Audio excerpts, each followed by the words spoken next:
नमस्कार दोस्तों। आज एईसी के थर्ड सेमेस्टर का जो कि सब स्ट्रीम्स के लिए सेम था, बीए बीएससी बीकॉम बीसीए सबके लिए सेम था, उसको लेकर अभी कुछ बातें हो रही हैं कि पेपर जो है वो सिलेबस से नहीं आया है, सिलेबस से बाहर से आया है और पेपर का पैटर्न जो है उसको फॉलो नहीं किया गया है। बिल्कुल स्टार्टिंग से ही जब से मैंने थर्ड सेमेस्टर के वीडियोस को बनाना शुरू किया था, तब से ही मैंने बात ये बार बार रिपीट करके कही है कि पंजाब यूनिवर्सिटी ने कोई भी पेपर पैटर्न ऐसा मेंशन नहीं किया है। कुछ स्पेकुलेशंस थी, कुछ गेस थे, कुछ अटकलें थी जो लगाई जा रही थी कि पेपर पैटर्न कुछ इस तरीके से आएगा। हालांकि एक बात यहाँ मैं जरूर आज कंफर्म कर दूं, क्योंकि मैंने आज जितना कंफर्म किया उसमें ये बात है कि जो मार्केट में जो किताबें आई थी हेल्प बुक्स के रूप में अलग अलग पब्लिशर्स के द्वारा, उन्होंने इस चीज को प्रोपेगेट कर दिया था कि पेपर इसी तरीके से आएगा। लेकिन मैंने स्टार्टिंग से ये बात बार बार कही है कि पेपर पैटर्न के बारे में हमें कोई श्योरिटी नहीं है। सब कुछ डिपेंड करता है पेपर सेटर के ऊपर कि वो कैसे सोचता है या यूनिवर्सिटी उसे कैसे जो है वो इंस्ट्रक्शन देती है कि पेपर को कैसे किस तरीके से सेट करना है। और ऐसा ही कुछ हुआ है। पेपर में के पैटर्न में काफी सारे चेंजेस हैं। क्वेश्चन नंबर 1 आया है जिसमें कुछ सब पार्ट्स हैं, 2, 3, 4, 5 आए हैं और ये वही पैटर्न है जो कि फर्स्ट सेमेस्टर और सेकंड सेमेस्टर में एईसी के पेपर में फॉलो किया जाता था या आज भी फॉलो किया जाता है।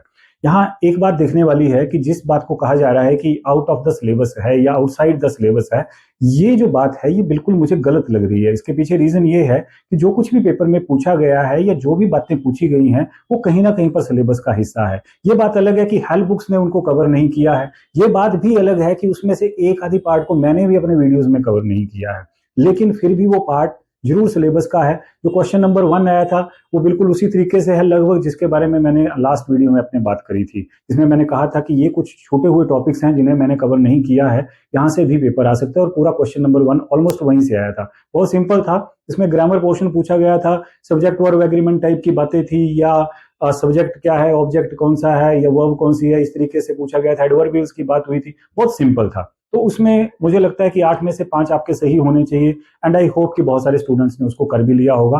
तो ये 10 जो आपके मार्क्स हैं ये बिल्कुल आपके कैश मार्क्स हैं। क्वेश्चन नंबर 2 और 3 बिल्कुल एज पर पेपर सिलेबस थे या जो पैटर्न के हिसाब से थे कि बुलेट पॉइंट से आपको जो है वो पैराग्राफ लिखना है और पैराग्राफ से बुलेट पॉइंट लिखना है। बुलेट पॉइंट से पैराग्राफ लिखने वाला बहुत आसान था क्योंकि नेचर से रिलेटेड आया था, और पैराग्राफ से बुलेट पॉइंट लिखने वाला भी आसान था, वो ग्रोथ से रिलेटेड आया था।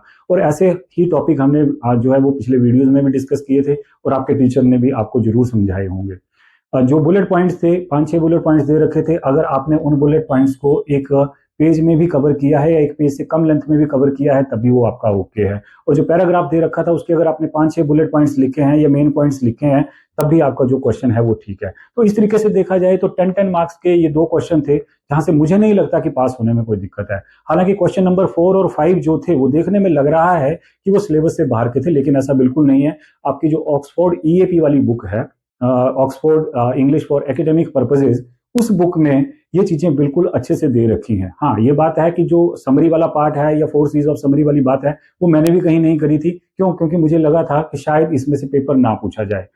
नेक्स्ट टाइम आपको इसका भी वीडियो जो है वो अपलोड कर दिया जाएगा। लेकिन जो रेफरेंसेस वाली बात है, एमएलए रेफरेंसिंग की बात है, उसके बारे में कुछ भी नहीं पूछा गया है। हालांकि इसके बारे में स्टूडेंट्स ने बहुत मेहनत करी थी, उनके बहुत सारे एफर्ट्स लगे थे, रादर टीचर्स के भी बहुत सारे एफर्ट्स लगे थे बच्चों को समझाने के लिए। बहुत सारी उसमें अलग अलग टाइप्स थी और बहुत डिटेल में सारा कुछ था। लेकिन उससे अगर पेपर में नहीं पूछा गया है तो शायद मुझे लगता है पर्सनली कि ये भी स्टूडेंट्स के फेवर में ही है, क्योंकि हो सकता था कि उसमें कोई कॉमा, फुल स्टॉप, अंडरलाइन या कुछ इन्वर्टेड कॉमास की गलती स्टूडेंट से हो जाती। तो यहाँ ये एक डिस्क्रिप्टिव तरीके का पेपर था। क्वेश्चन नंबर 2 और 3, 4, 5 को अगर हम देखें, जिसे अटेम्प्ट करना कोई मुश्किल काम नहीं था। और जो क्वेश्चन नंबर 1 था वो तो बिल्कुल ग्रामर वाला पार्ट था जिसे आप बहुत आसानी से कर सकते थे। तो मुझे ऐसा पर्सनली फील होता है कि इसमें हम कोई आउट ऑफ द सिलेबस वाली की बात जो है या आउटसाइड द सिलेबस वाली बात जो है वो बिल्कुल नहीं कर सकते। हाँ, ये हो सकता है कि कुछ स्टूडेंट्स इस चीज को लेके अपने टीचर से बात करेंगे, तो हो सकता है कि कुछ कॉलेजेस यूनिवर्सिटी को रिप्रेजेंटेशन भी कुछ इस तरीके का डालें कि सिलेबस से बाहर का जो है वो पूछा गया है।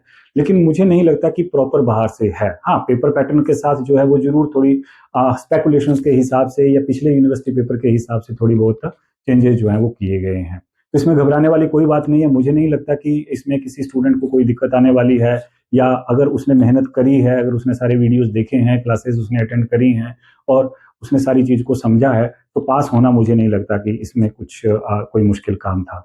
तो आज के इस छोटे से वीडियो में बस इतना ही। नेक्स्ट सेमेस्टर में मिलते हैं आपसे नई वीडियोस के साथ। तब तक के लिए थैंक यू वेरी मच।